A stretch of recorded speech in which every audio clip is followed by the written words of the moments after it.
الدليل الشامل الوافي لأدب الجريمة في مصر. بقالي اسبوعين مطبقه على شويه روايات جريمه، علشان كده جيت لك النهارده بالدليل الشامل الوافي لازاي تكتب روايه جريمه تجيب مع الناس. اول نقطه معانا اخلي البطل ما يموتش.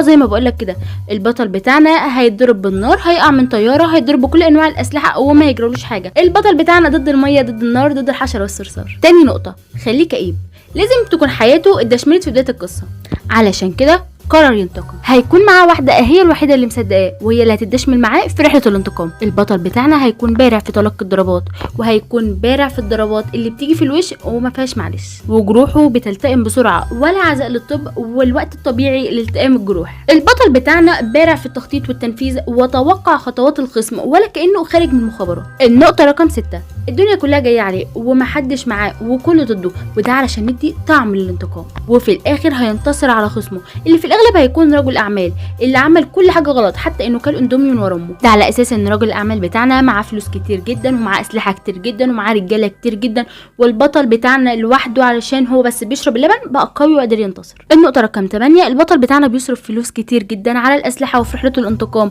ومفيش اي مبرر درامي على الفلوس دي الا ان هو ايش والمنتج محمد سامي. وطبعا في نهايه الروايه البطل لازم يكون متفق مع البوليس علشان يسلم المجرم بشكل قانوني. طبعا وما انت فاكر ايه، كله الى خلق القانون. وطبعا علشان نكمل القصه لازم يكون في هدف وسياق درامي ويكون في حاجه تخص العداله، وده عشان الناس ما تاكلش وشنا وتقول انتوا عاملين فيلم اكشن في روايه. بس كده، وده كان الجزء الاول. لو هتكتب روايه جريمه في شكل فيلم اكشن، تعالى بقى استناني الجزء الثاني لو هتكتب روايه تتسم بالغموض. ولو عرفت انا برمي على روايات ايه وانا اقصد روايات فعلا، اكتب لي في الكومنتس.